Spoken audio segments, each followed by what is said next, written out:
Assalamualaikum semuanya. Apa kabar kalian?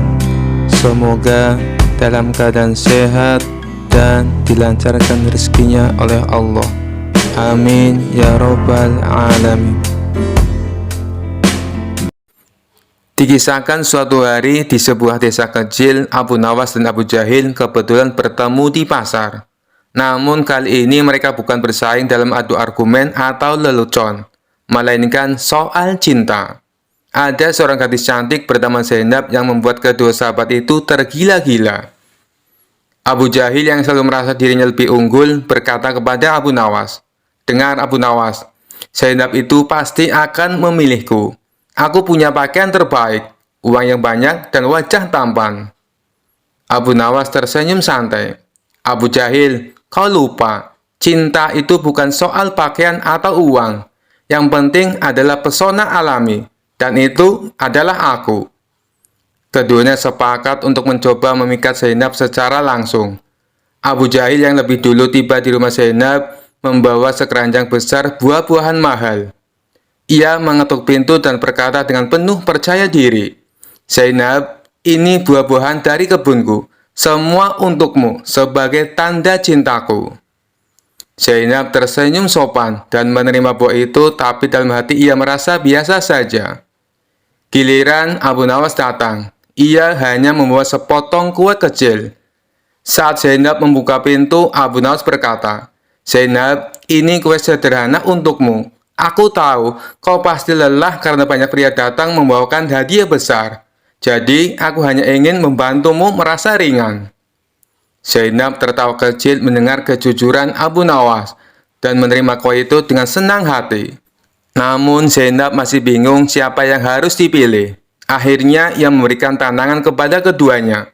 "Jika kalian berdua benar-benar ingin memperebutkanku, aku ingin melihat siapa yang paling mampu bekerja keras. Besok pagi, datanglah ke ladangku dan bantu aku mencangkul." Abu Jahil langsung merasa tertekan. Ia terkenal malas dan hanya pandai bicara. Sementara itu, Abu Nawas terlihat percaya diri. Keesokan harinya, keduanya tiba di ladang. Abu Jahil yang ingin terlihat hebat mulai mencangkul dengan penuh semangat. Tetapi hanya bertahan 5 menit sebelum ia kelelahan. Sementara itu, Abu Nawas duduk di bawah pohon sambil berpikir, "Zainab, aku tahu mencangkul itu penting, tapi bukankah lebih baik aku membantu dengan cara yang lain?" Zainab penasaran, "Apa maksudmu, Abu Nawas?" Abu Nawas mengambil suling kecil dari kantongnya dan mulai memainkan musik yang merdu.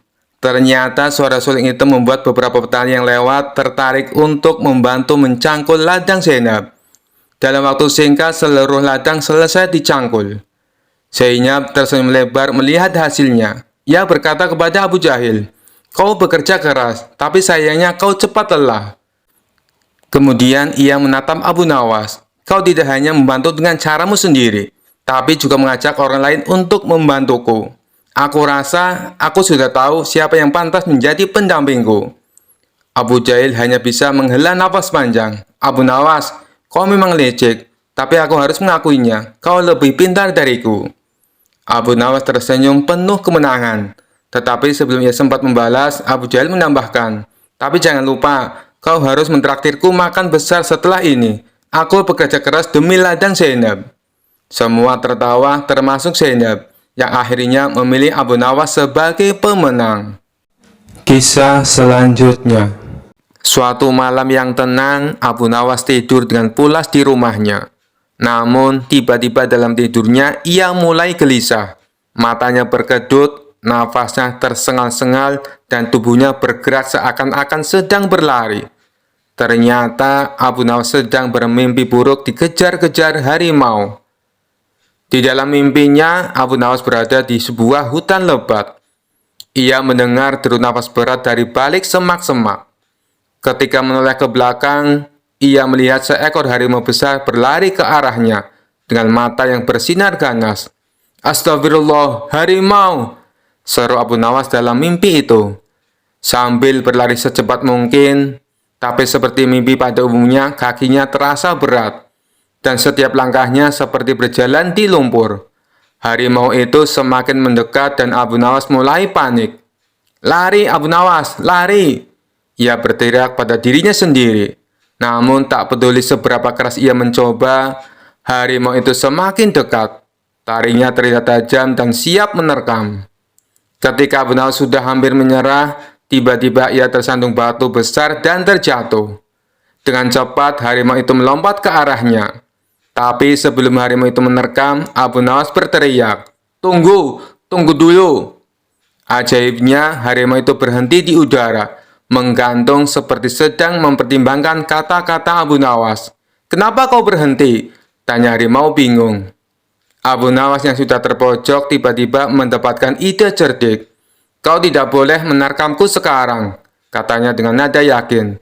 "Aku sedang bermimpi, dan dalam mimpi aku yang mengendalikan segalanya." Harimau itu menatapnya curiga. "Apa maksudmu?" Abu Nawas melanjutkan dengan percaya diri. "Aku bisa mengubahmu menjadi apapun yang aku mau. Bagaimana kalau aku membuatmu jadi kucing manis saja? Atau mungkin seekor ayam?" Harimau itu mulai panik. "Ayam? Tidak, aku tidak mau jadi ayam." Abu Nawas tersenyum lebar. "Lalu bagaimana kalau kita buat kesepakatan? Aku tidak akan mengubahmu jadi ayam, asalkan kau tidak menerkamku." Harimau itu berpikir sejenak, lalu setuju. "Baiklah, kita punya kesepakatan. Aku tidak akan menerkammu." Dengan lega, Abu Nawas mengusap keringat di dahinya. "Bagus, bagus. Sekarang, bagaimana kalau kau pergi dan tinggalkan aku sendirian?" Harimau itu mengangguk, berbalik dan mulai berjalan menjauh. Namun sebelum pergi terlalu jauh, ia menoleh kembali dan berkata, "Ingat Abu Nawas, lain kali kalau kau bermimpi lagi, jangan buat aku marah. Aku tidak suka diancam jadi ayam." Abu Nawas tertawa dalam mimpinya, merasa telah menang dengan kecerdikannya. Dan saat itu juga ia terbangun. Keringatnya masih membasahi dahi, tapi ia tetap tersenyum lega. Keesokan harinya, para tetangga bertanya, "Abu Nawas, kenapa semalam kau berteriak-teriak dalam tidurmu? Apa kau bermimpi buruk?" Abu Nawas tertawa dan menjawab, "Tidak, hanya mimpi dikejar harimau. Tapi tenang saja, kami sudah membuat kesepakatan. Harimau itu tidak akan berani lagi menerkamku." Kisah selanjutnya. Kala itu kota Baghdad mendadak gempar oleh kehadiran orang asing. Persoalannya bukan pada orangnya, melainkan orang asing tersebut tidak mempercayai adanya Tuhan. Bukan hanya itu, ia juga menantang orang-orang muslim berdebat mengenai adanya Tuhan. Kabar ini pun sampai ke telinga Baginda Raja. Karena dianggap bikin resah masyarakat, orang asing ini lalu dipanggil ke istana. "Apa tujuanmu membuat onar di negeri kami?" tanya Baginda Raja. Orang asing ini menjawab, "Untuk apa mengaku bertuhan kalau tidak bisa menjawab pertanyaanku?" Kemudian Baginda Raja bertanya kembali, "Apakah kamu tidak percaya adanya Tuhan?" Dengan tegas orang itu menjawab, "Tentu saja saya tidak percaya adanya Tuhan, dan saya juga tidak percaya adanya akhirat." Mendengar itu Baginda Raja sempat terkejut. "Tapi saya dan rakyatku percaya adanya Tuhan. Berarti keyakinan kita berbeda. Jadi jangan ganggu rakyatku," tegas Baginda Raja. "Kalau Paduka Raja percaya adanya Tuhan, bisakah Paduka menjawab 3 pertanyaanku?" tanya orang asing tersebut. "Silahkan," balas Baginda Raja. Pertanyaan pertama, orang Islam meyakini bahwa dunia dan seisinya adalah ciptaan Allah. Lalu, siapakah yang menciptakan Allah? Bukankah sesuatu yang ada pasti ada penciptanya? Pertanyaan yang kedua, katanya di dalam surga manusia tidak akan berak ataupun kencing, sedangkan mereka makan dan minum setiap hari. Bagaimana mungkin ini bisa terjadi? Padahal segala sesuatu yang akan dimasukkan pasti akan keluar, entah itu dengan bentuk yang lain. Dan pertanyaan yang ketiga, orang Islam meyakini kalau setan terbuat dari api. Tapi katanya setan akan disiksa dengan api neraka. Mana mungkin api bisa menyakiti api? Mendengar pertanyaan orang asing itu, Baginda Raja hanya terdiam. Bisa saja ia menjawab berdasarkan hadis dan Al-Quran. Tapi karena yang dihadapi adalah orang yang tidak percaya Tuhan, maka dijawabnya harus dengan logika.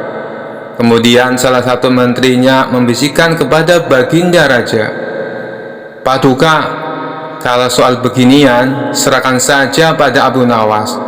Dia pasti bisa mematahkan argumen orang asing itu." Baginda Raja menyetujui usulan menterinya. Maka dipanggillah Abu Nawas ke istana. Singkat cerita, Abu Nawas pun datang menghadap Baginda Raja. Ia lalu dipersilakan duduk di sampingnya. "Ada apa, Paduka? Kenapa tiba-tiba memanggil hamba?" tanya Abu Nawas.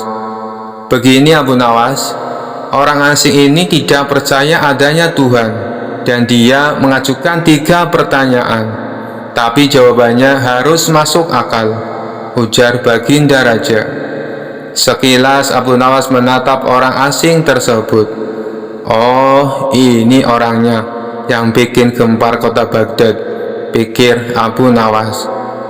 Abu Nawas lalu menghampiri orang asing itu dan duduk tepat di hadapannya. "Silakan, apa yang ingin kau tanyakan?" ucap Abu Nawas dengan penuh percaya diri. Orang asing tersebut memulai pertanyaannya. "Anda sebagai orang muslim tentu percaya bahwa segala sesuatu, baik yang terlihat maupun yang tidak terlihat, pasti ada yang menciptakan?" "Iya, tentu saja, saya percaya," jawab Abu Nawas. "Sekarang saya mau bertanya, siapakah yang menciptakan alam semesta dan seisinya?" tanya orang asing itu. "Yang menciptakan alam semesta dan seisinya adalah Allah, Tuhan saya," jawab Abu Nawas. "Oh, baiklah. Lalu siapakah yang menciptakan Allah? Bukankah tadi Anda mengakui bahwa segala sesuatu, baik yang terlihat maupun tidak terlihat, pasti ada yang menciptakan?" tanya orang asing itu kembali. Sejenak Abu Nawas terdiam. Ia pun lalu berkata, "Anda pasti tahu kalau kami selaku orang Islam mengakui hanya ada satu Tuhan. Kita istilahkan saja Tuhan dengan angka 1. Sekarang gantian aku yang bertanya. Angka 3 berasal dari angka berapa?" tanya Abu Nawas. "Angka 3 berasal dari angka 2 ditambah 1, jawab orang asing tersebut. "Tepat sekali. Kalau angka 2 berasal dari angka berapa?" tanya Abu Nawas kembali. "Angka 2 berasal dari angka 1 ditambah 1, jawab orang asing itu. "Benar sekali. Sekarang, kalau angka 1 itu sendiri berasal dari angka berapa?" tanya Abu Nawas. Orang itu kaget dengan pertanyaan tersebut. Ia hanya terdiam tak bisa menjawabnya. Kemudian Abu Nawas berkata kembali, "Pada intinya, semua angka pasti ada awalnya. Entah itu angka 5, angka 4, ataupun angka 10. Dan angka-angka tersebut diibaratkan alam semesta ciptaan Allah. Apabila kamu bertanya siapa yang menciptakan Allah, sama halnya saya bertanya dari mana angka 1 itu ada. Kamu pasti tidak akan bisa menjawabnya," jelas Abu Nawas. Orang itu pun langsung terdiam merenungi kata-kata Abu Nawas. "Untuk jawabanmu atas pertanyaanku yang pertama masuk akal juga. Sekarang pertanyaan yang kedua. Kalian sebagai muslim pasti meyakini kelak hidup di surga tidak akan berak dan kencing. Padahal di sana kalian makan dan minum setiap hari. Mana mungkin itu bisa terjadi? Jelaskan padaku," tanya orang asing tersebut. "Baik, akan saya jelaskan. Selama kamu dalam kandungan rahim ibumu, tentunya kamu makan dan minum, bukan? Karena menurut ilmu medis, seorang janin memakan sesuatu yang dimakan ibunya. Lalu ketika kamu dalam kandungan ibumu selama 9 bulan, apakah kamu pernah berak ataupun kencing? Untuk kedua kalinya pertanyaan orang asing itu bisa dijawab dengan mudah oleh Abu Nawas. Baik, jawabanmu masuk akal. Sekarang pertanyaan terakhir. Kalian sebagai muslim pasti meyakini kalau setan terbuat dari api dan neraka juga terbuat dari api. Tapi yang membuat saya heran, katanya setan akan disiksa dengan api neraka. Mana mungkin api bisa menyakiti api? Itu hal konyol yang pernah saya dengar, ujar orang asing tersebut. Bisakah kamu menjelaskannya? Tanyanya kemudian. Sebelum aku menjawab pertanyaan yang terakhir, aku ingin kita saling berjanji. Apapun jawabannya, kamu tidak boleh marah, pinta Abu Nawas. Tentu saja saya tidak akan marah, apalagi kalau jawabannya masuk akal, balas orang asing tersebut. Tiba-tiba Abu Nawas menampar pipi orang asing itu dengan sangat keras. Baginda Raja dan orang-orang yang hadir terkejut dibuatnya. Hei, apa-apaan ini? Kalau tidak bisa menjawab, jangan emosi, apalagi sampai main pukul kayak gini, protes orang asing itu. Siapa yang emosi? Itu tadi adalah jawaban saya. Apakah tadi kamu merasakan sakit? Tanya Abu Nawas. Tentu saja saya sakit, jawab orang itu sambil memegang pipinya. Coba kamu perhatikan tangan saya.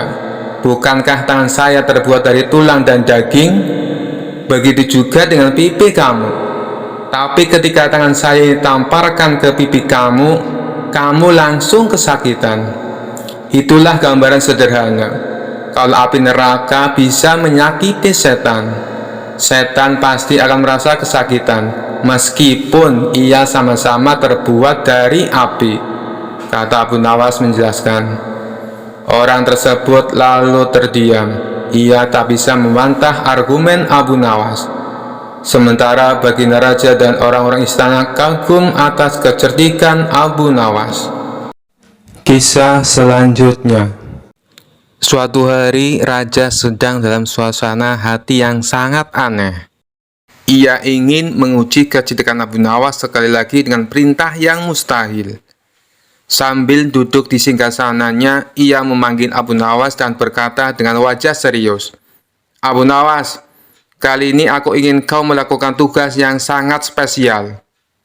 Abu Nawas yang sudah terbiasa dengan perintah-perintah aneh dari Raja, langsung tahu pasti akan ada sesuatu yang sulit kali ini. Tapi ia tetap tersenyum dan bertanya, apa perintah Paduka kali ini? Raja menatap Abu Nawas dengan tatapan tajam dan berkata, aku ingin kau mencari pohon yang bisa berbicara.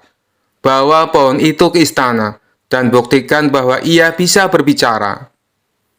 Abu Nawas terdiam sejenak, lalu tertawa kecil di dalam hati. Ia tahu bahwa tugas ini mustahil dilakukan. Namun, ia tidak ingin mengecewakan Raja. Jadi, ia memutuskan untuk menerima tantangan ini dengan cara yang cerdik. Baiklah, Paduka, kata Abu Nawas sambil tersenyum. Berikan aku waktu seminggu, dan aku akan mencari pohon yang bisa berbicara. Raja mengangguk setuju, meski dalam hati merasa yakin Abu Nawas tidak akan bisa menyelesaikan tugas ini. Selama seminggu, Abu Nawas berpikir keras mencari cara untuk menyelesaikan tugas tersebut. Ia berjalan-jalan di sekitar hutan, mengamati pohon-pohon, dan akhirnya mendapatkan ide cemerlang. Setelah seminggu, Abu Nawas kembali ke istana dengan wajah penuh percaya diri. Raja yang penasaran langsung bertanya, bagaimana Abu Nawas? Apakah kau menemukan pohon yang bisa berbicara? Abu Nawas tersenyum dan menjawab, tentu saja Paduka, pohon itu ada di hutan dekat desa. Saya sudah berbicara dengannya, dan ia setuju untuk menjawab pertanyaan Paduka. Tapi pohon itu punya syarat. Raja tercengang dan bertanya, syarat? Apa syaratnya? Abu Nawas menjelaskan, pohon itu tidak mau diganggu oleh banyak orang. Ia ingin Paduka datang sendirian tanpa ada pengawal. Hanya dengan begitu ia akan berbicara. Raja yang penasaran dengan keajaiban ini segera setuju. Baik, aku akan pergi sendirian. Tunjukkan di mana pohon itu berada. Abu Nawas lalu membawa raja ke hutan, menuju sebuah pohon besar yang sangat tua. Pohon itu tampak kokoh dengan akar yang besar menjalar di sekelilingnya. Setelah sampai di depan pohon, Abu Nawas berkata, "Inilah pohon yang bisa bicara, Paduka. Silakan berbicara padanya, dan ia akan menjawab." Raja yang penasaran mendekati pohon itu dan mulai bertanya, "Wahai pohon, benarkah kau bisa berbicara?" Tentu saja pohon itu diam saja, tidak ada suara apapun. Raja mulai bingung, lalu menoleh ke Abu Nawas dan bertanya, "Mengapa pohon ini tidak berbicara?" Abu Nawas yang sudah siap dengan jawabannya tersenyum lebar dan menjawab, "Paduka, pohon ini sudah berbicara. Namun ia berbicara dengan caranya sendiri, bukan dengan kata-kata." Raja semakin bingung, "Apa maksudmu, Abu Nawas?" Abu Nawas lalu menjelaskan, "Paduka, setiap pohon berbicara melalui gerakannya. Daunnya yang melambai ditiup angin, cabangnya yang bergoyang ketika disentuh, itu semua adalah bahasa mereka. Pohon ini tadi sudah menyapa Paduka dengan anggukan dahan dan hembusan angin. Bukankah itu tanda ia merespon kehadiran Paduka?" Raja berpikir sejenak, lalu melihat ke arah pohon yang memang melambai sedikit karena angin. Meskipun Raja tahu bahwa pohon tidak berbicara seperti manusia, ia tidak bisa menyangkal kecerdikan Abu Nawas. "Abu Nawas, kau memang luar biasa," kata Raja sambil tertawa. "Aku tidak menyangka kau bisa menemukan jawaban untuk tugas ini. Pohon ini memang tidak berbicara seperti manusia, tapi aku harus mengakui, kau benar, setiap makhluk punya cara sendiri untuk berbicara." Abu Nawas membungkuk hormat dan berkata, "Terima kasih, Paduka. Pohon ini memang luar biasa. Seperti halnya setiap ciptaan di alam. Mereka semua berbicara, hanya saja kita yang harus mendengarkan dengan cara yang berbeda." Raja puas dengan jawaban itu, dan sejak itu ia tidak pernah lagi meragukan kecerdikan Abu Nawas. Meskipun perintah-perintah ia berikan selalu di luar akal sehat. Dan tentu saja orang-orang di istana kembali tertawa, karena Abu Nawas lagi-lagi berhasil mengatasi tantangan yang mustahil dengan cara yang kocak dan cerdas. Kisah selanjutnya. Suatu hari Abu Nawas akan melakukan perjalanan yang kebetulan harus melewati perbukitan kecil. Daerah tersebut merupakan tempat tinggal jin raksasa jahat. Salah seorang warga setempat melarang niat Abu Nawas ini. "Tuan, lebih baik urungkan niat Anda. Carilah jalan yang lain saja," ujar warga tersebut. "Memangnya kenapa?" tanya Abu Nawas penasaran. "Perbukitan itu sangat angker. Ada jin raksasa yang jahat. Dia tidak segan-segan membunuh siapa saja yang berani ke sana," jawab warga tersebut. Setelah mendengar penuturan warga itu, Abu Nawas sejenak termenung. "Tapi ini adalah jalan satu-satunya. Tidak ada jalan yang lain lagi," pikirnya. Setelah berpikir matang-matang dengan segenap keberanian, akhirnya Abu Nawas nekat melewati perbukitan kecil tersebut. Benar saja, baru beberapa langkah menginjakkan kaki di sana, tiba-tiba muncul sosok makhluk raksasa yang tidak lain adalah jin jahat. "Hai manusia, lancang sekali kau kemari. Kamu mau cari mati?" bentak jin raksasa jahat. "Tidak, aku hanya numpang lewat, karena ini adalah jalan satu-satunya," jawab Abu Nawas. "Kamu tahu, ini adalah daerah kekuasaanku. Siapapun dilarang lewat sini," kata jin raksasa jahat memberitahu. "Bukannya ini adalah bumi Allah? Kamu tidak ada hak melarangku," balas Abu Nawas. "Oh, jadi kamu menantangku? Akan aku hancurkan tubuhmu," ancam jin raksasa jahat. "Baik, silakan mencobanya. Tetapi aku bisa mengalahkanmu, sebab aku sangat perkasa lebih dari yang kau bayangkan," sahut Abu Nawas tidak mau kalah. "Omong kosong, kau pasti seorang sufi, makanya berani menantangku. Orang-orang sufi itu hanya terpikat pada masalah rohani. Kau tidak akan bisa mengalahkanku, sebab aku memiliki kekuatan. Wujudku 30 kali lipat lebih besar darimu, ucap jin raksasa jahat. Wujudmu memang lebih besar dariku, tapi itu tidak menjamin kau lebih perkasa. Kalau kau menginginkan uji kekuatan, ambil batu ini dan peraslah air darinya, balas Abu Nawas. Abu Nawas lalu memungut sebutir batu kecil dan diberikannya kepada jin raksasa yang jahat itu. Seketika batu kecil hancur lebur dalam genggamannya, akan tetapi tidak setetes pun air yang keluar. Jin raksasa jahat tersebut coba mengulanginya beberapa kali dengan batu yang lain, tapi usahanya sia-sia. Akhirnya jin raksasa jahat itu pun menyerah. Ini mustahil, tidak mungkin ada air di dalam batu. Coba kau tunjukkan kalau batu memang ada airnya, kata jin raksasa penasaran. Dalam keremang-remangan, Abu Nawas mengambil sebuah batu kecil yang lapuk. Bersamaan dengan itu, tanpa sepengetahuan jin raksasa, Abu Nawas juga mengambil sebutir telur dari kantung bajunya. Lantas merupakan batu kecil menggunakan genggaman tangannya. Seketika cairan telur langsung menetes keluar. Melihat hal itu, jin raksasa jahat sangat terkesan dengan kesaktian Abu Nawas. Kamu luar biasa. Menginaplah di tempat tinggalku malam ini. Akan kujamu kau dengan bermacam hidangan, ajak jin raksasa. Abu Nawas pun mengikutinya masuk ke sebuah gua yang sangat besar. Sesampainya di dalam sana, ia melihat banyak sekali harta dan perhiasan. Dari mana semua harta ini? Tanya Abu Nawas. Jin raksasa jahat memberitahu semua harta dan perhiasan tersebut adalah milik para kabilah yang tersesat dan sudah dibunuh. Setelah dijamu makan malam, jin raksasa mempersilahkan Abu Nawas untuk beristirahat. Berbaringlah di sebelahku dan tidurlah, kata jin raksasa jahat. Jin raksasa kemudian membaringkan diri dan segera tidur. Sementara Abu Nawas yang secara naluri mengetahui adanya bahaya pengkhianatan, segera bangkit dan menyembunyikan diri di tempat yang agak jauh dari jin raksasa itu.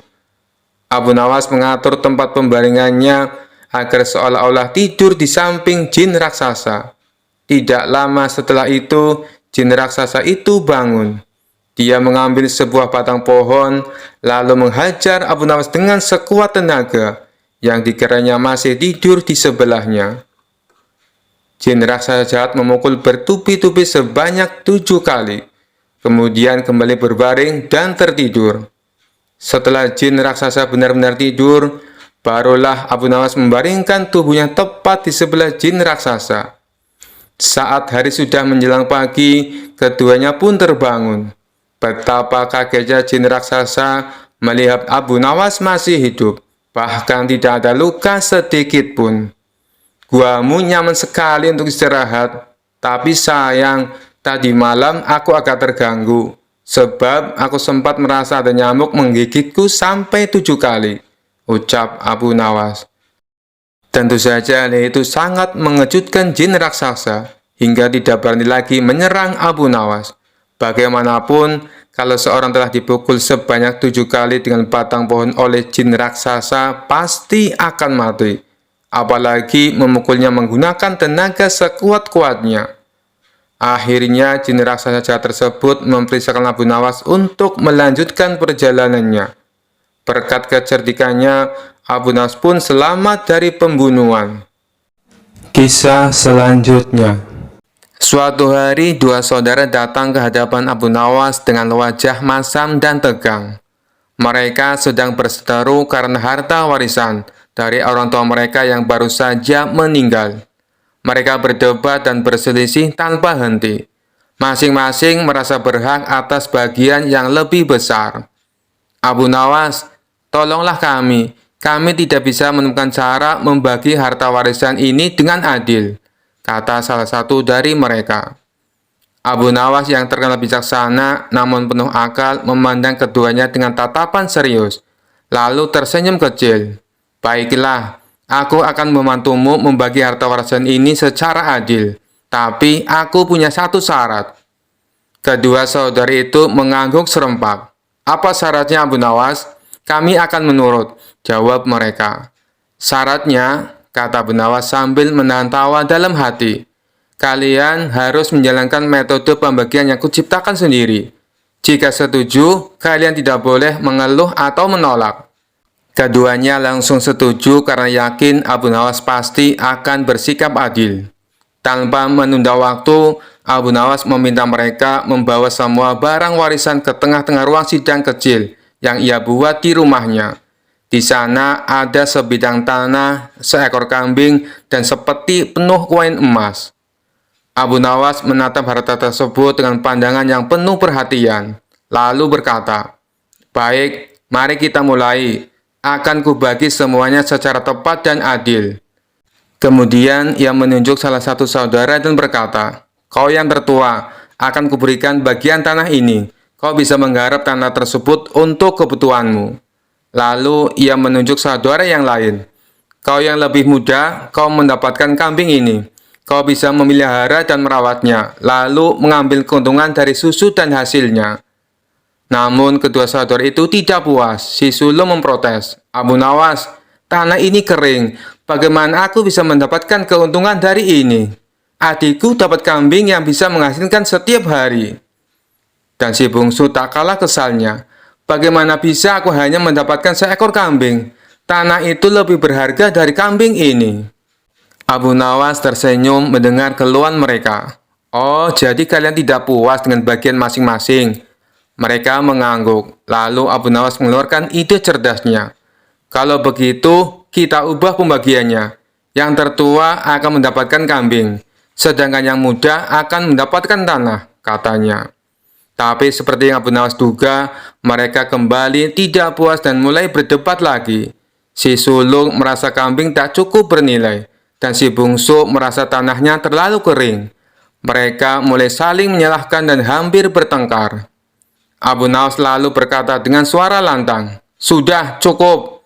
Karena kalian tidak bisa menerima pembagian apapun dengan ikhlas, aku akan memberikan solusi terakhir.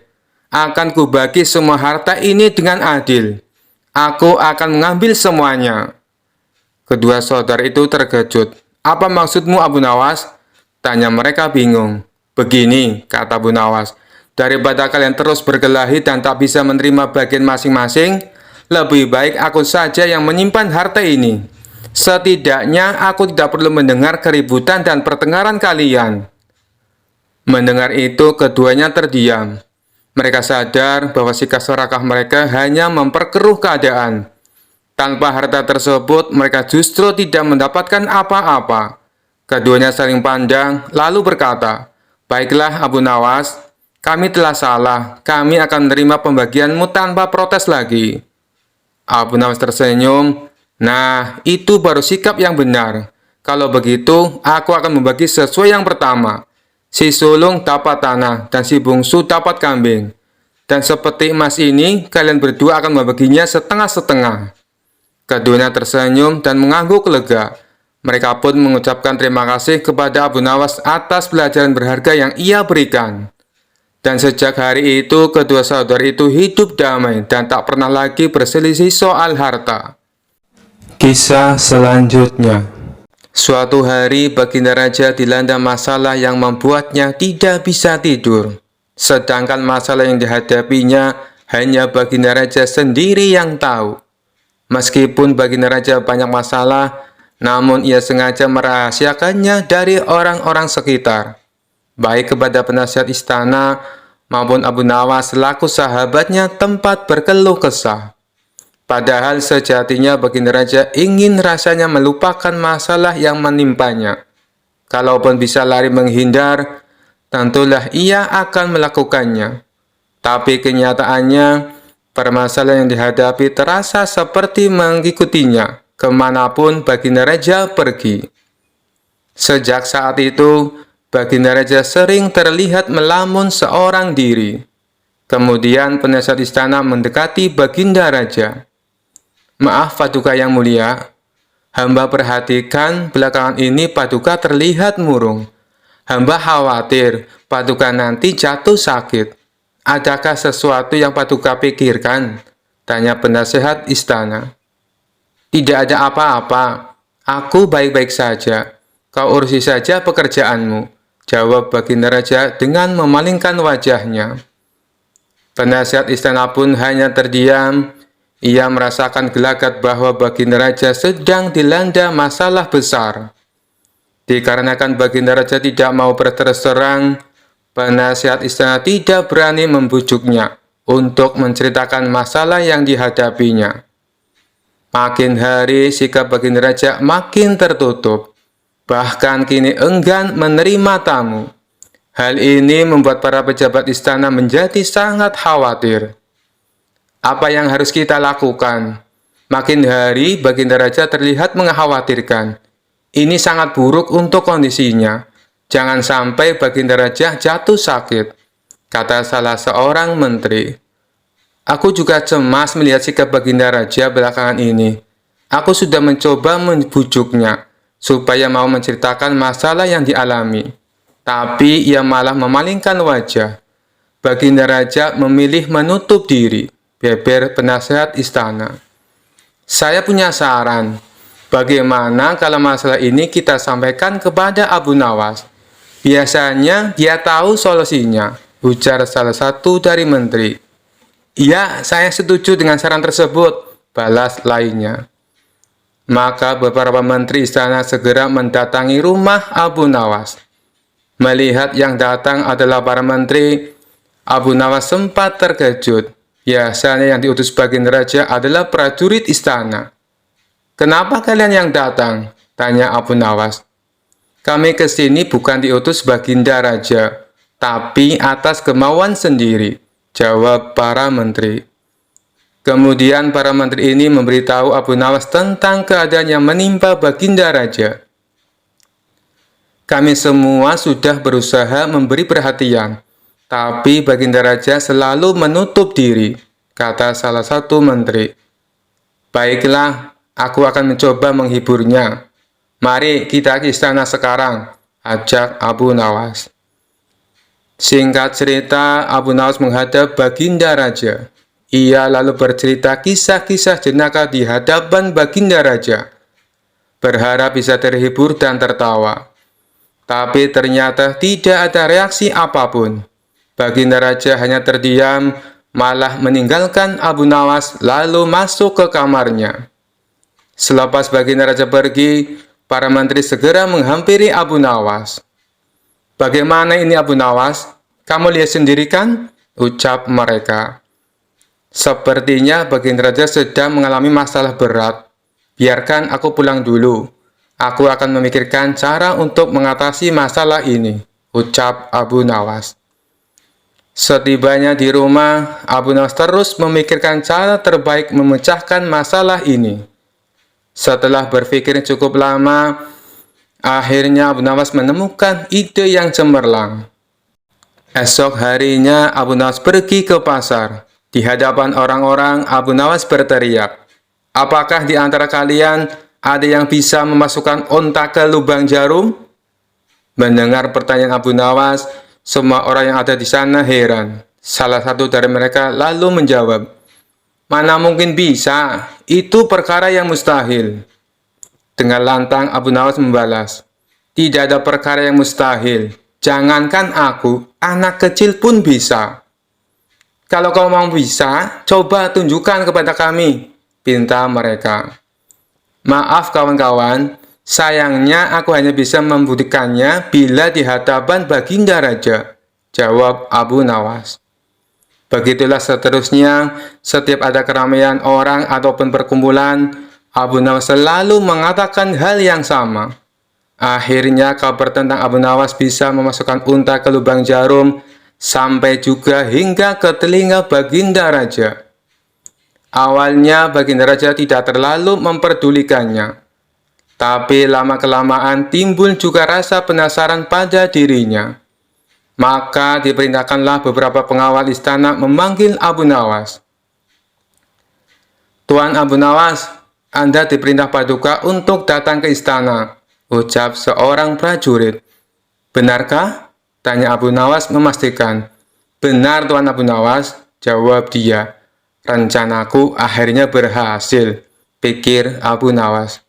Oh iya, bagaimana kondisi Baginda Raja sekarang? Tanya Abu Nawas lagi.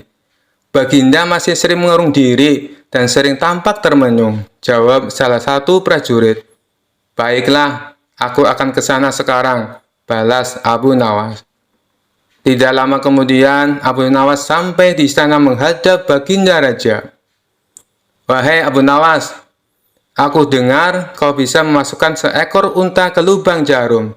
Kau bersedia membuktikannya bila di hadapanku. Benarkah itu? Tanya Baginda Raja. Benar, Paduka Yang Mulia, jawab Abu Nawas. Bagaimana mungkin? Aku rasa itu perkara yang mustahil, balas Baginda Raja. Di dunia ini tidak ada yang mustahil, Paduka, ujar Abu Nawas. Baiklah, sekarang coba kau buktikan, perintah Baginda Raja. Caranya mudah, Paduka. Kita tinggal membuat jarum yang lubangnya lebih besar daripada seekor unta. Dengan begitu, kita bisa memasukkannya dengan mudah. Bahkan anak kecil pun bisa, jawab Abu Nawas menjelaskan. Kalau caranya seperti itu, semua orang pun bisa melakukannya. Berarti kau telah menipu semua orang, termasuk aku, ucap Baginda Raja. Hamba tidak pernah menipu siapapun, dan hamba juga tidak pernah menipu Paduka. Hamba tidak pernah mengatakan bahwa jarum hamba yang maksud adalah jarum kecil, balas Abu Nawas. Iya, itu benar. Tapi apa maksud dari pernyataanmu ini? Tanya Baginda Raja. Hamba hanya ingin mengatakan bahwa ada hikmah dari pernyataan ini, jawab Abu Nawas. Hikmah? Hikmah dari mana? Tanya Baginda Raja heran. Bukankah tadinya Baginda Raja tidak percaya kalau hamba bisa memasukkan unta ke lubang jarum? Tapi setelah hamba jelaskan, Baginda Raja baru mempercayainya. Begitu juga dengan permasalahan yang sedang kita hadapi. Sebesar apapun masalah, sebesar apapun bebannya, tapi kalau hati kita lebih besar, hati kita lebih luas saat menghadapinya, maka semua masalah akan terasa lebih ringan. Itulah gambaran seekor unta bila dimasukkan ke lubang jarum. Sepintas saat kita menghadapinya, pasti itu mustahil dilakukan. Tapi bila hati kita luas dan besar, maka pikiran kita juga akan mengikuti. Dan pada akhirnya, masalah yang kita anggap mustahil bisa diatasi menjadi mudah dan ringan untuk dijalani. Bagaimana kita akan bisa tenang bila kita menghadapi masalah dengan hati yang sempit? Tutur Abu Nawas. Seketika Baginda Raja terdiam. Ia terus merenungi ucapan Abu Nawas. Suasana pun mendadak menjadi hening. Tidak berapa lama Baginda Raja pun berkata, "Terima kasih Abu Nawas, kau telah menyadarkanku. Selama ini aku memang sedang dilanda masalah, dan hatiku sempit menghadapinya, sehingga pikiranku juga ikut menjadi buntu," ujar Baginda Raja. Sejak kejadian itu, kini Baginda Raja mulai terlihat ceria. Ia tidak lagi terlihat murung seperti hari-hari sebelumnya. Permasalahan bukanlah hal untuk dilamunkan, melainkan dihadapi dengan hati yang besar, maka akan tercipta solusi dari sebuah pemikiran yang jernih. Kisah selanjutnya. Di sebuah acara di Istana Raja Harun al-Rasyid hadir seorang tamu istimewa, yaitu Habib Ba'alawi, seorang ulama dari Yaman yang terkenal membanggakan nasabnya, yang katanya tersambung langsung ke Nabi Muhammad SAW. Habib ini tidak hanya berbicara tentang ilmu agama, tetapi juga sering menyisipkan cerita tentang garis keturunannya. Aku adalah keturunan Rasulullah, maka sudah sepantasnya aku dihormati lebih dari siapapun di sini, katanya dengan suara lantang, membuat beberapa tamu istana merasa risih.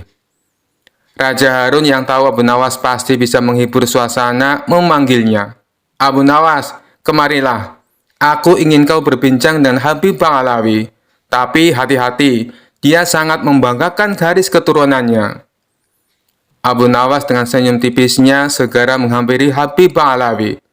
Tuan Habib, sungguh mulia nasab Anda yang tersambung langsung ke Nabi. Saya ini hanya rakyat biasa. Tapi bolehkah saya bertanya? Silakan Abu Nawas, jawab Habib dengan nada tinggi, merasa posisinya lebih tinggi. Abu Nawas memulai dengan nada polos. Tuan Habib, karena nasab Anda sangat mulia, saya penasaran.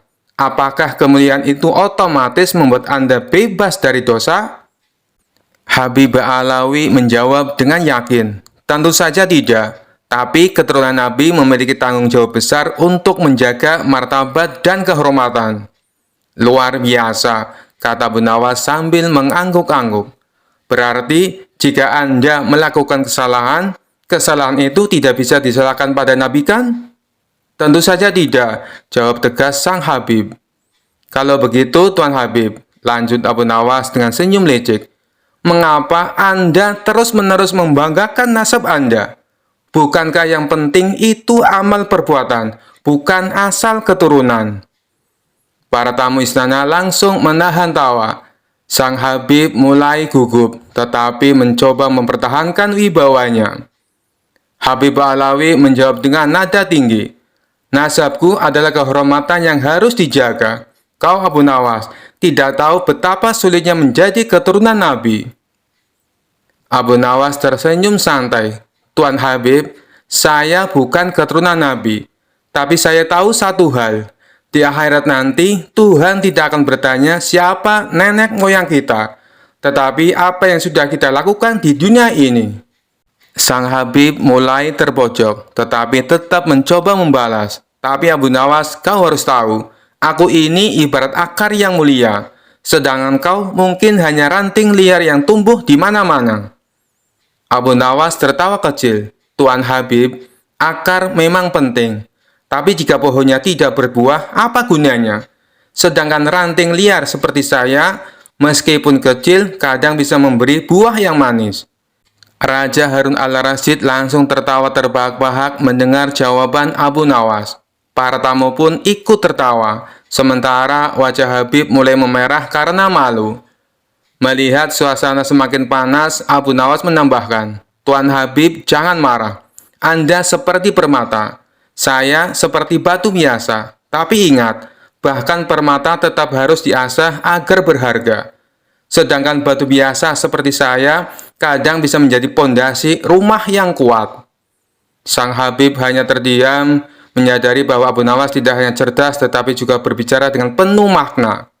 Dengan malu-malu, ia berkata, Abu Nawas, kau benar. Aku harus lebih banyak belajar rendah hati. Abu Nawas tersenyum. Tuan Habib, kita semua belajar. Saya pun belajar dari Anda.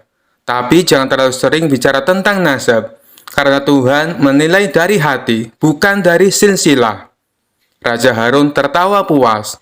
Abu Nawas, kau telah menyelamatkan acara ini dari kebosanan. Habib, anggap ini pelajaran berharga.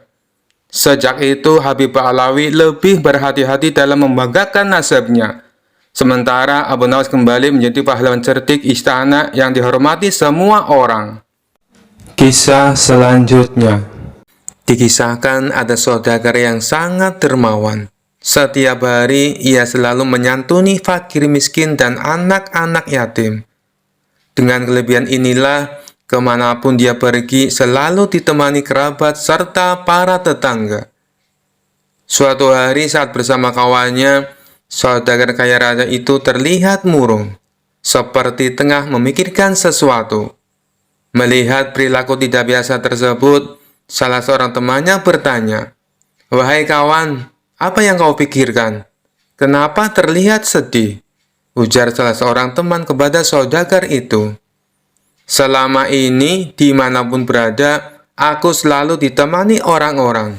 Apakah nanti, ketika aku meninggal, ada yang mau menemaniku di kuburan?" kata saudagar itu. Mendengar jawaban tersebut, semua kawannya terdiam. Sebab mana mungkin ada yang mau menemani mayat di kuburan. Ternyata kegelisahan saudagar tersebut terus menghampiri sepanjang hari. Akhirnya dia menulis surat wasiat. Barang siapa yang mau menemaniku selama 40 hari di dalam kubur setelah aku mati nanti, aku akan beri warisan separuh dari harta peninggalanku. Lalu ditanyakan hal itu kepada anak-anaknya untuk menjaganya di dalam kubur nanti. Mana mungkin kami sanggup menjaga ayah, karena saat itu ayah sudah menjadi mayat, ujar anak-anak saudagar yang menolak permintaan itu.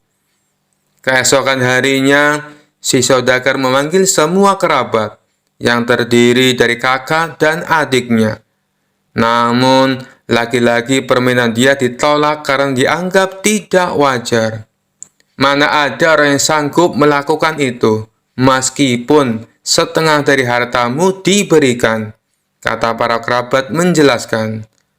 Dengan perasaan sedih, saudagar tersebut memerintah ajudannya untuk mengadakan sayembara ke seantero negeri. Sayembara tersebut berisi, barang siapa yang berani menemaninya selama 40 hari di dalam kubur saat ia meninggal, maka akan diberi setengah harta dari kekayaannya. Tidak lama sayembara itu diumumkan, sang saudagar pun meninggal dunia. Kuburannya dihias megah dengan segala perlengkapan. Di saat bersamaan, Abu Nawas mendengar sayembara itu. Dengan tergesa-gesa, dirinya menuju rumah si saudagar untuk memberitahu bahwa ia bersedia menjalani sayembara tersebut. Keesokan harinya, dikemukakanlah saudagar itu. Abu Nawas pun ikut masuk ke liang lahat sambil membawa kapak berharganya yang setiap hari menemani bekerja mencari kayu di hutan. Setelah seluruh pelayat pergi, hanya tersisa Abu Nawas menemani jenazah di liang lahat. Tidak lama kemudian, malaikat mungkar nakir bertanya ke jenazah tersebut. Menyadari siapa yang datang, Abu Nawas pun sedikit menjauh dari mayat saudagar kaya itu. Dalam hati Abu Nawas berpikir, sudah tiba saatnya mayat itu diinterogasi. Namun ternyata yang ditanya bukanlah mayat saudagar, tetapi kedua malaikat itu malah menuju ke arahnya. "Apa yang kau lakukan di sini?" ujar malaikat mungkar dan nakir. "Aku sedang menemani mayat ini selama 40 hari untuk mendapatkan setengah harta warisannya," jawab Abu Nawas. "Apa saja harta yang kau miliki?" tanya kedua malaikat lagi. "Hartaku hanya kapak ini," jawab Abu Nawas lagi. Ternyata kedua malaikat itu terus bertanya, sampai pada pertanyaan, "Di mana kau mendapatkannya?" "Aku membelinya," jelas Abu Nawas. Dari sanalah setiap hari Abu Nawas ditanya seputar kapak dan pekerjaannya. Di hari ke-40, kedua malaikat itu datang kembali dan bertanya seputar kapak tersebut. Sebelum menjawab, Abu Nawas sudah membuka pintu kubur itu. Di luar ternyata sudah ada kerabat saudagar tersebut. Abu Nawas yang berlari sambil berteriak pun berkata, "Kalian ambil saja semua harta warisannya, karena aku sudah tidak menginginkannya." Mereka semua heran atas sikap Abu Nawas. Sesampainya di rumah, Abu Nawas berkata kepada istrinya, "Aku sudah tidak menginginkan harta warisan dari mayat itu. Kenapa kau talak? Padahal kau sudah menyelesaikan tugas, dan itu menjadi hakmu," ujar sang istri. Abu Nawas pun menceritakan pengalamannya di dalam kubur, yang bertemu malaikat mungkar dan nakir, yang terus bertanya seputar kapaknya selama 40 hari. Padahal itu adalah harta satu-satunya. Bagaimana kalau dia memiliki harta banyak? Berapa pertanyaan nantinya? Kisah selanjutnya. Kala itu sejumlah penduduk Baghdad berkumpul di depan istana Khalifah Harun al-Rashid. Sebagian berteriak dan meminta agar Abu Nawas ditangkap. Para penduduk protes karena beliau raksasa milik Abu Nawas yang dipasang di depan rumahnya berbunyi, "Dijual cepat matahari Baghdad, siapa cepat dapat bonus anak unta." Penduduk lainnya merasa panik dan kasak-kusuk di depan istana. Mereka takut sekaligus bingung. Jika matahari Baghdad dijual, bagaimana mereka bisa hidup? "Abu Nawas, Kamu serius mau menjual matahari? Tanya Khalifah Harun al-Rasyid sambil mengamati massa yang membeludak di depan istananya. Benar, Baginda, supaya kita bisa ikut cara mereka menggunakan otak, jawab Abu Nawas. Maksudnya? Khalifah kembali bertanya. Begini, Baginda, apakah Baginda senang infrastruktur di Baghdad terbangun hebat di zaman Baginda? Baginda bangga bisa menjadi tauladan buat rakyat, bahwa selama menjabat jadi khalifah, Baginda tidak korupsi. Baginda senang tidak mempertontonkan keserakahan dengan menguasai ratusan ribu hektar padang pasir, padahal Baginda bisa melakukannya dengan kekuasaan yang sekarang Baginda genggam, beber Abu Nawas. Khalifah Harun al-Rasyid yang bingung lantas meminta Abu Nawas untuk menjelaskan maksud dari ucapannya itu. Abu Nawas, coba langsung saja ke inti masalah. Jika Baginda turun dan tanya massa yang sekarang berdemonstrasi itu, ketahuilah bahwa mereka akan menjawab, buat apa bangun infrastruktur? Infrastruktur tidak bisa dimakan. Jadi, jalan-jalan mulus yang Baginda bangun selama ini, puluhan bendungan yang Baginda banggakan, lapangan terbang, rel kereta api, pasar-pasar, itu semua percuma, tak bisa dimakan, kata Abu Nawas menjelaskan. Khalifah Harun al-Rasyid terdiam. Baginda bangga tidak korupsi. Anak Baginda jual pisang goreng, itu malah membuat mereka marah dan cemburu. Buat mereka, Baginda mestinya korupsi saja, agar mereka tak repot-repot lagi bikin isu yang tidak masuk akal. Misalnya, Baginda keturunan Mongolia, Baginda memusuhi ulama, Baginda membiarkan perdebat yang sudah dilarang tumbuh lagi. Wah, pokoknya banyak, Baginda. Lalu, apa hubungannya dengan menjual matahari? Tanya Khalifah Harun al-Rasyid. Abu Nawas kemudian menjelaskan, apa yang dianggap Khalifah Harun sebagai prestasi nasional justru dianggap pemborosan dan membebani negara, karena mereka terbiasa melihat prestasi yang ada di ruang gelap. Di ruang gelap, gadis cantik pun tak terlihat, bahkan sebatang emas pun bisa dianggap besi. Tapi kalaupun mata mereka tak melihat di ruang gelap, bukankah telinga mereka mendengar, hati mereka terbuka? Bagaimana mungkin mereka menuduhku memusuhi ulama, padahal wakilku sekarang adalah ulama besar? Jikapun mereka tak suka aku, bukankah kepada mereka sekarang aku sodorkan ulama yang dulu mereka klaim mereka bela? Mengapa sekarang mereka tinggalkan? Abu Nawas kemudian berkata, Baginda, itulah enaknya melihat dunia di ruang gelap sambil terbalik. Kita bisa menikmati apa yang mereka nikmati selama ini. Baginda tidak capek berpikir rasional. Khalifah Harun al-Rasyid kembali terdiam. Abu Nawas lanjut menjelaskan, percayalah Baginda, hanya dengan melihat segala sesuatu di kegelapan, Baginda akan paham mengapa selama ini mereka melihat infrastruktur megah, pemerataan pembangunan daerah tertinggal, semuanya sama sekali tidak berguna, karena tak bisa dimakan. Mohon jangan katakan, infrastruktur memang tak bisa dimakan, tapi dengan infrastruktur kita semakin mudah cari makan. Itu cara berpikir rasional dan normal, Paduka. Massa di depan istana semakin membludak. Khalifah Harun al-Rasyid masih diam.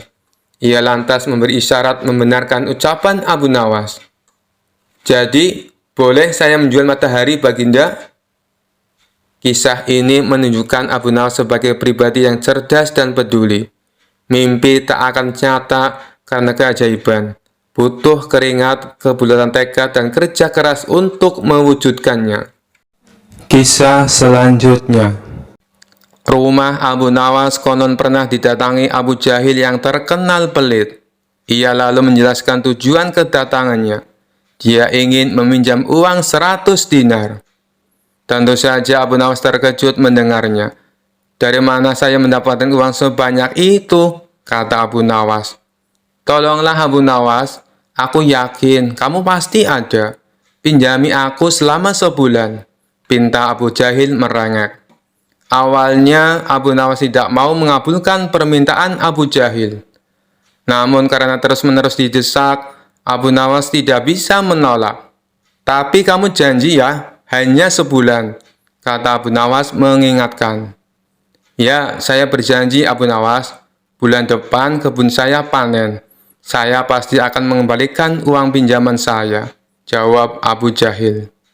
Singkat cerita, setelah 1 bulan, Abu Jahil tidak pernah mengembalikan uang tersebut. Padahal saat itu kebun Abu Jahil sudah panen, dan hasil panennya melimpah ruah.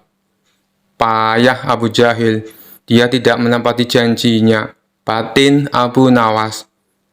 Karena membutuhkan uang, Abu Nawas terpaksa pergi ke rumah Abu Jahil untuk menagih hutangnya. "Bagaimana dengan janjimu, Abu Jahil?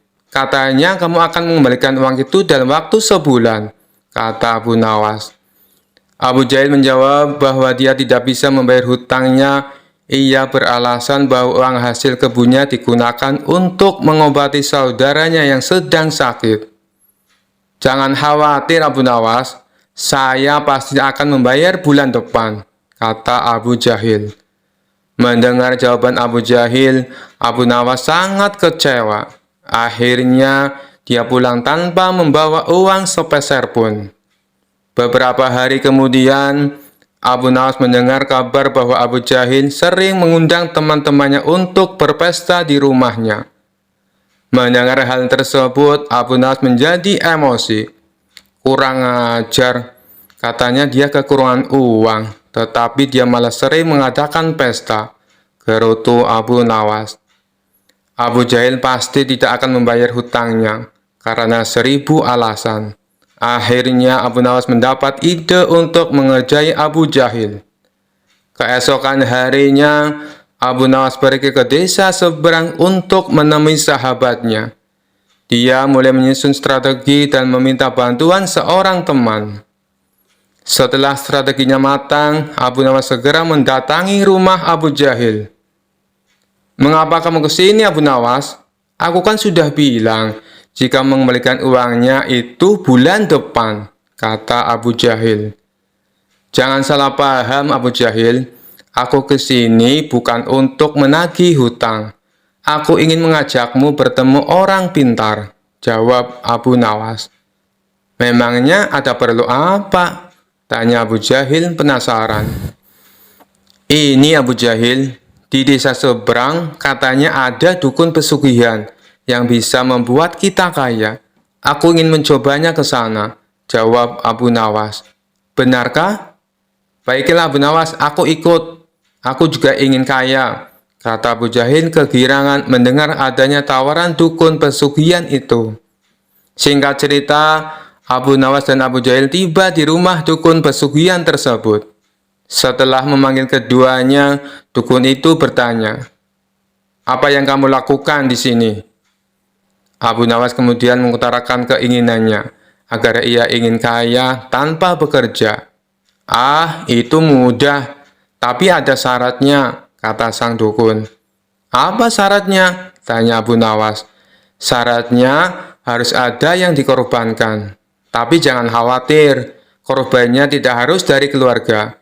Orang lain juga bisa dikorbankan. Tapi orang lain itu adalah orang yang terkait dengan hartamu," jawab sang dukun. "Apa maksudmu? Aku tidak mengerti," tanya Abu Nawas lagi.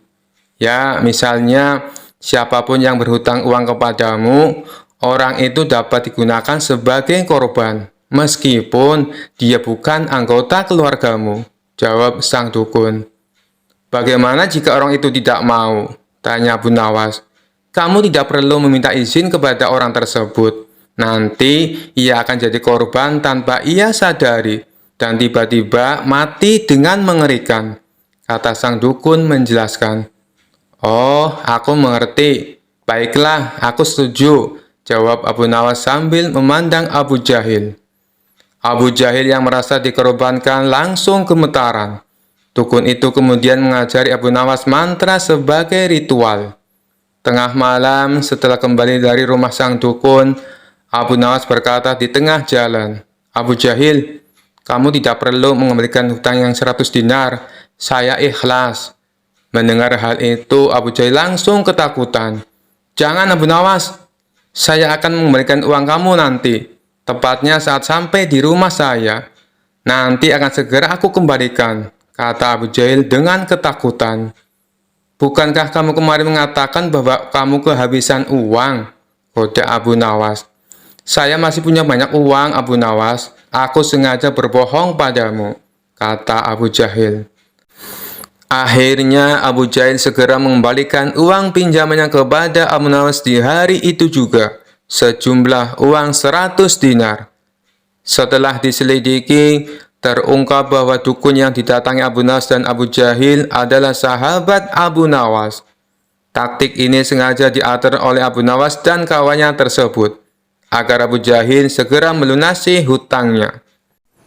Sekian dulu perjumpaan kita kali ini. Sampai bertemu lagi di kisah-kisah selanjutnya. Terima kasih yang sudah subscribe dan setia menonton channel ini. Wassalamualaikum warahmatullahi wabarakatuh.